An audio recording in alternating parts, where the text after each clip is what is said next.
అదరగొట్టే కారం రంగు రుచి ఆచి కారం పొడి. తమిళనాట కొత్త పొత్తులు పొడుస్తున్నాయా? వచ్చే ఎన్నికల్లో బీజేపీతో కలిసి దళపతి విజయ్ పని చేయబోతున్నారా? టీవీకే అధినేత విజయ్ని బీజేపీలో చేరమంటూ పవన్ ఆఫర్ చేశారా? అటు విజయ్తో పొత్తు కోసం కాంగ్రెస్ నేతలు కూడా రెడీ అవుతున్నారా? మరి రెండు పార్టీల నుంచి వరుస ఆఫర్స్తో విజయ్ ఏమన్నారు? టీవీకి అధినేత దళపతి విజయ్ కొత్త పార్టీ పెట్టారు. తమిళనాడు అంతటా పర్యటనలు చేస్తున్నారు. వచ్చే ఎన్నికల్లో అధికారమే టార్గెట్ గా ముందుకు వెళ్తున్నారు.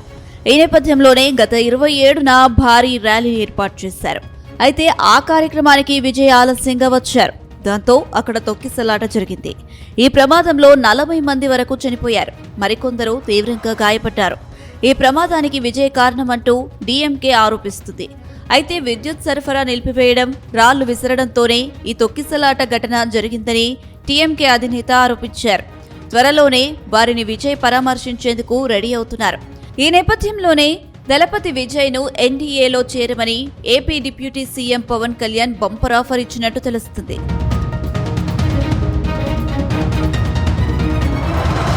తాజాగా AP deputy CM Pawan Kalyan Thalapathy విజయ్కు ఫోన్ చేసినట్టు తెలుస్తుంది.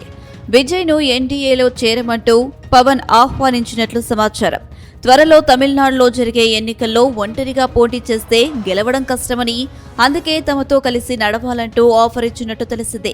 గతంలో మెగాస్టార్ చిరంజీవి రాజకీయ ప్రవేశాన్ని ఉదాహరణగా చెప్పినట్టు తెలుస్తుంది. అన్నా డీఎంకే బీజేపీ కూటమిలో చేరి ఎన్నికల్లో పోటీ చేస్తే కూటమి అధికారంలోకి వస్తే ఉప ముఖ్యమంత్రి పదవి, ఓడిపోతే ప్రతిపక్ష నేతగానైనా ఉండవచ్చని పవన్ సూచించినట్లు తెలుస్తుంది.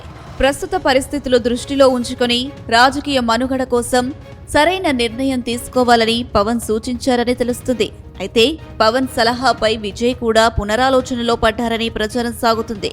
మరోవైపు విజయ్ను అన్నా డీఎంకే అధ్యక్షుడు మాజీ ముఖ్యమంత్రి ఎడప్పాడి పళనిస్వామి సైతం ఫోన్ ద్వారా సంప్రదించినట్లు తెలుస్తుంది. ఈ సందర్భంగా ఆయనకు పూర్తి మద్దతు ఇవ్వడానికి సిద్ధమని పళనిస్వామి చెప్పినట్లు సమాచారం.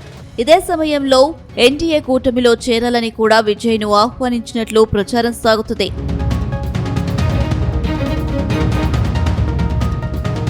ప్రస్తుతం తమిళనాట డీఎంకే అధికారంలో ఉంది. వచ్చే ఎన్నికల్లో మరోసారి అధికారం నిలబెట్టుకోవాలని లెక్కలు వేసుకుంటుంది. అలాగే డీఎంకే పార్టీ కేంద్రంలోనూ కీలక పాత్ర పోషించేలా ప్రణాళికలు రచిస్తుంది. 2029 ఎన్నికల్లో కేంద్రంలో ఇండియా కూటమి అధికారంలోకి వస్తే ఎన్డీఏకు ఎదురు దెబ్బ తప్పదు. అందుకే ప్రధాని మోదీ పవన్ కళ్యాణ్ను రంగంలోకి దింపారని అంటున్నారు. వచ్చే ఎన్నికలకు డీఎంకేను విజయ్ ద్వారా దెబ్బ కొట్టేలా ప్లాన్ చేశారని అంటున్నారు. అయితే పవన్ ఇచ్చిన ఆఫర్పై విజయ్ పునరాలోచనలో పడ్డారని అంటున్నారు. దీపావళి తర్వాత విజయ్ నుంచి సానుకూల ప్రకటన వచ్చే అవకాశం ఉందని టాక్ వినిపిస్తుంది. ఇటీవల అన్నా డీఎంకే సభలో టీవీకే జెండాలు తమిళనాట సంచలనంగా మారాయి. దీంతో అన్నా డీఎంకే టీవీకే పొత్తుపై ఊహాగానాలు మరింత బలపడుతున్నాయి.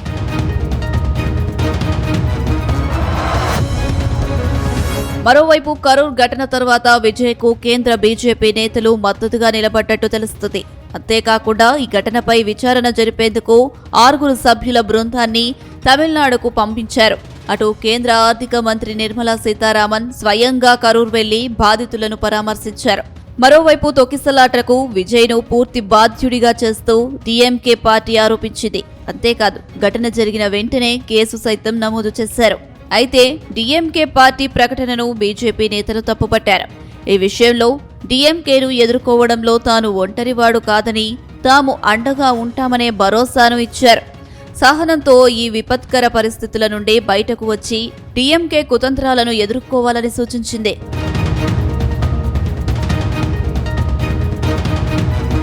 మొత్తంగా తమిళనాడులో కొత్త పొత్తులు పొడిస్తే డీఎంకే పార్టీకి కష్టమేనన్న ప్రచారం జరుగుతుంది. వచ్చే ఎన్నికల్లో అన్నా డీఎంకే, విజయ్, బీజేపీ కలిస్తే డీఎంకే పార్టీని ఓడించడం పెద్ద కష్టం కాదనే వాదన వస్తుంది. అయితే కాంగ్రెస్లోని ఓ వర్గం కూడా విజయ్తో కలిసి వెళ్లాలని పట్టుబడుతున్నట్టు సమాచారం. కానీ తమిళనాడు కాంగ్రెస్ నేతలు మాత్రం వచ్చే ఎన్నికల్లో విజయ్తో కాకుండా డీఎంకేతో కలిసి వెళ్లేందుకు ఆసక్తి చూపిస్తున్నట్టు తెలుస్తుంది. ఏది ఏమైనా విజయ్ ఎటువైపు వెళ్తారనేది మాత్రం మరికొద్ది రోజుల్లోనే తేలిపోనుంది.